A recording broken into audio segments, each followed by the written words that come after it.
shelter, food, water, protection, and power, in that order. When you're trying to make sure your family prepared for emergencies, it should be shelter, food, water, protection, and power. And I'm going to tell you why. Take me in your arms, do just what you want. You're the one I trust. I belong to you, and I'll always be around. Hey, what's going on, fam? Welcome back to the channel. Welcome back. As you know, Peggy and we're in a pretty small apartment here in Texas, and we are on our preparedness journey. We're trying to be prepared for any kind of emergencies that may arise, any likely emergencies, and we just want to share that journey with you guys. Now, I just want to share how I prioritize my preparations. Now, we've spent a lot of time showing you guys the food that we are collecting and building up in our pantry, because food is like the second most important thing. But the most important things are shelter, food, water, protection, and power. And for some reason, when many people think about being prepared for the wintertime or something like that, or prepared for emergencies, food and power are the first two things that come to mind. Probably because when you think about shelter, you think about just having a roof over your head, and you feel like, well, we got a roof over our heads, so we're good on the shelter part. Shelter includes not just having a roof over your head, but protection from the elements. Here in this part of Texas, February of 2021, February 2022, and February 23, we've had extended power outages and extended cold. Now, the one in February 2021 was one of the worst natural disasters in American history. And I know that's not like the norm. I know it's not something that we can expect all the time, but it was horrible. And the main reason why it was so horrible was people were freezing. People were freezing and dying inside their homes because they did not have protection from the elements. It don't matter how much bread or rice or what you have in your pantry if you are that cold. That's why I put shelter first. And so we have a plan. I kind of touched on before about how we're gonna make sure we protect ourselves from the element. And of course, we're showing you our pantry. We have the food, the water. That's just military training right there. They say if you can separate shelter, food, and water, the first three things you gotta find. Then later on, I'm gonna talk about protection, but today I'm gonna focus on power, because like I said, many people consider power one of the most important parts of being prepared for emergencies. And because you are, we're gonna share how we've addressed that with you guys today. Now, here's the thing. When we was in our house, power was no problem. We had the big green beast. We had, I think it was a Sportsman Gen 4,000 kilowatt gas powered generator. I call it the Hulk. It was a gas powered generator, and we had 50 feet of 10 gauge extension cord run into our basement, ready to run our two deep freezers, a 10,000 BTU heater. With that same generator, we were able to have TV and charge our phones, and we was even able to hook up a pot of coffee if we wanted to. So yeah, we thought we was good. I remember setting that up and thinking, man, if a power outage does happen, we are good. I was almost looking forward to a power outage. I know how dumb that is. I really wasn't, but it was just like I just felt so good about my preparations that I was like, we are good. I'm a good dad. I'm a good husband. Well, that plan had some problems though. So one, the big 4K generator. It was a single source of failure, and I was not a small engine mechanic or repairer. It was noisy. It had exhaust fumes that were extremely dangerous, carbon monoxide. Let me go ahead and throw this tip in while I'm thinking about it. If you have a gas powered generator, do not run your generator in your garage and just run a line into your house. Carbon monoxide will get into your home and you won't smell it, and it is deadly. So a lot of issues with the whole plan that we had. And that brings up what I want to talk about today. That's not an option here in the apartment. Now, all the problems that generator had, we were able to find ways around it and stuff, but you can't find ways around those problems here in the apartment.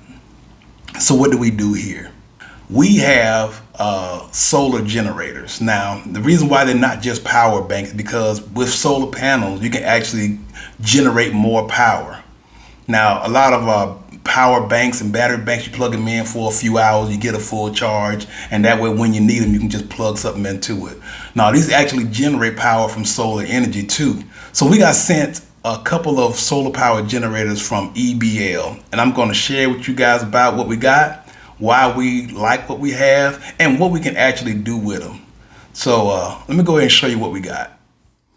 Alright fam, so this is the MP500 from EBL. This is our second EBL power station. We have the 1000 watt, and they look exactly alike, and they work exactly the same, so that's good. So when you get the box, it comes in this very nice secure packaging in here. No excess tape for no reason. I hate when they do that. But easy to remove. Flaps got a nice cushion top here, so it didn't really move around in shipping. So of course it comes with a little instruction manual. It's like I said, it's about exactly the same as the one we had before, so I'm not going to be needing this. It's about the size of a toaster and weighs about 17 pounds. It feels really nice and solid, and that's a good thing. I feel I have total confidence in this thing lasting for a while. It's supposed to be able to be recharged 1,000 times, so we'll see how that goes. It comes with all the cables you need to charge it. Like I said, you can charge it with solar power, but you don't need to use solar power. It comes with all the cables you need here. You can charge it from your cigarette lighter in your car. And there it is. You just plug this part into the input portion and plug the other end into your vehicle cigarette lighter. And you can charge it from your car. It also can be plugged from solar. This is the solar adapter. The solar panel has cables that will connect to the other ends.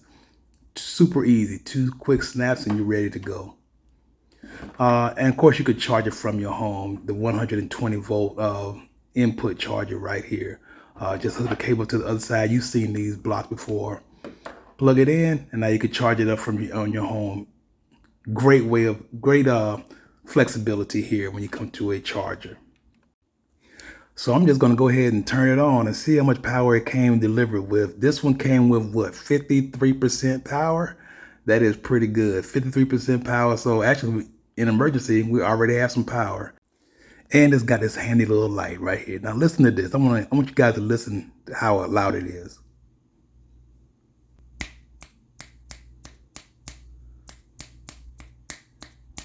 How about that? Way better. This is a much better option for people in apartments. So let's go ahead and put a couple loads on here. This is our entertainment system when the power goes out. And as you can see right there, it is currently charging. A laptop is our entire entertainment system when the power is out. So we're going to come back and now let's see. Let's go ahead and do the cell phone. So I have a pretty basic smartphone right here. USB charge, plug it to the USB port. And of course I get it upside down the first try every single time. But you hit the USB button above the USB panel and your phone starts to charge right here. But is it fast charging? That's what I want to know. So I turned it off, check it again, boom, fast charging. That's good to go. Love that. Set this aside. What else am I going to add right now? This is all being charged at the same time. I am going to charge this little light. I'm going to power up this little light, my ring light. So I'm plugging to one of these other USB ports, turn the ring light on, boom. So now I got a laptop, a cell phone charging, and a ring light. I know that's not a lot, but it's surprising how little that is. This is not barely 20 watts total. So by my calculation, a fully charged 500 watt power station should be able to run all this for about 4 days. Now the plan here was to give you guys a demonstration of how to charge it up with the solar panels, but we've been in the middle of about a week-long rain season. So as you can see, this is our back patio here and it's still raining. But I said, you know what, let's go ahead and try and see if we can get even a little trickle. So here is the solar panel, really easy to set up. All you do is unfold it and pop the legs out. And the key is really to try to put in a position that's going to get the most light. Now, this was a little too close to the house, so I decided to shift it out there just to get something. Like I said, I didn't have much expectation as to what I would be getting, but let's just do a little test and see what happens. I brought out something to set it on. Now, if you sit in direct sunlight, make sure you set the power supply directly behind the panels. That way the panels provide shade to your power supply. You shouldn't leave it in direct sunlight. But quick 2 snaps, and there we go. We're connected up. Now I'm going to go ahead and see exactly how much power, if I get any. And as I thought, it was basically no power. I think I was able to get like 1 watt per hour of power. So that would have taken like 500 hours to charge up. Let's zoom in a little bit on the lens, and there you go right there. 1 watt. But we are preppers, so our goal is to have it fully charged before an emergency happens. So we bring it in the house, plug it up, charge it up, and then let's check it out and see how much power we're getting. We are getting about 101 watts per hour. You can fully charge this in about 2 hours time. Well, from where we are right now, about 2 hours time. 4 hours when it's like completely depleted. So once this thing is fully charged, I'll be able to put it in storage and be ready for any emergency.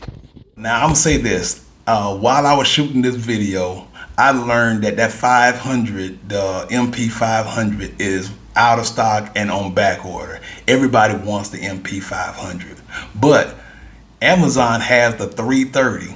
Now, as you saw, I wasn't even using 20 watts of power for that stuff per hour. So Amazon has the 300 watt version right now. I think it's around $200. I'll put a link in the description or a link across here right now. But I think it's about $200, and you'll be able to have that set up for about 16 hours a day for 2 consecutive days without having to recharge it or anything, without having to use your solar panels or whatever else to get more power if you have a fully charged version. So that might be an option for you. A lot of times people don't want to address the power issue because it's like the most important, it's the most expensive. You can spend thousands on power stations, but you have to figure out how much power you need. So there's 2 ways to deal with a power outage.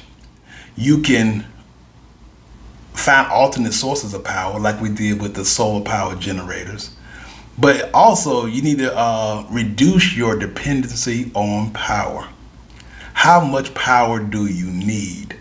That's all Peggy and I, in an emergency situation, Peggy and I are gonna be watching that little laptop, watching our little DVDs. If the cell phone tower is working, we're gonna keep our phones charged up and use the hotspots on our phones so we can get on the internet with our laptop and watch some movies. We're gonna sit in a small area in the home. We're gonna seal that area out, and we're gonna have a little heater in it, and we're gonna have our little power. And we'll be able to do that for days and days and days if necessary. And that's really the main part about being prepared for emergencies, being able to get through it and survive without any kind of real problems. So that 330 watt solar generator is not gonna run your refrigerator. The 500 may run your refrigerator depending on what your starting power is. Some refrigerators have like a 600 watt start before it runs with like 450 watts or something. Now our 1,000 watt generator, we can hook up a freezer, we can hook up the refrigerator or anything like that. But you know what surprises me? You can't do stuff like coffee. Coffee makers, Nespresso machines, 10,000 BTU heaters. They're doing 12, 15, 1800 watts of power. Anything that produces heat basically is going to be using up a lot of power. So alternatives is a thing. Alternative ways of brewing coffee. I know for some people the idea of not having a coffee is a non-starter or something, but gotta find alternative, fam. Maybe instant coffee and heat the hot water up. Now, you know, we have alternative forms of cooking. That's how we reduce our dependency on power. We have an electric stove, but in an emergency, we can use our Coleman butane stove. And we can use that to heat up water so we can cook our noodles, and we can heat up water to make our coffee or whatever else it is. Priorities. So I guess the point of my video today is I want you guys to sit and think about a plan like, if the power goes out, what are our priorities? I encourage you to keep in mind that the most important thing is how are you going to stay warm or protected from the elements if the power goes out. 2 or 3 days of sub-zero temperatures without heat is potentially deadly.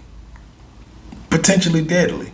You can get your blankets and everything else, and you might have all the food in your pantry that you want, but you would trade all that food for a Mr. Buddy heater or something like that.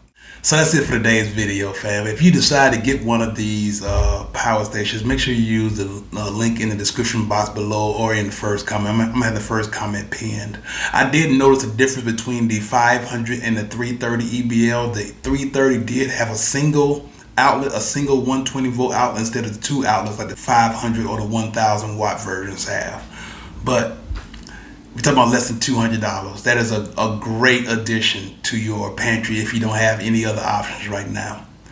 But that's about all I have for today, fam. If you have any other ideas you want to share with the family, make sure you put it in the comments below.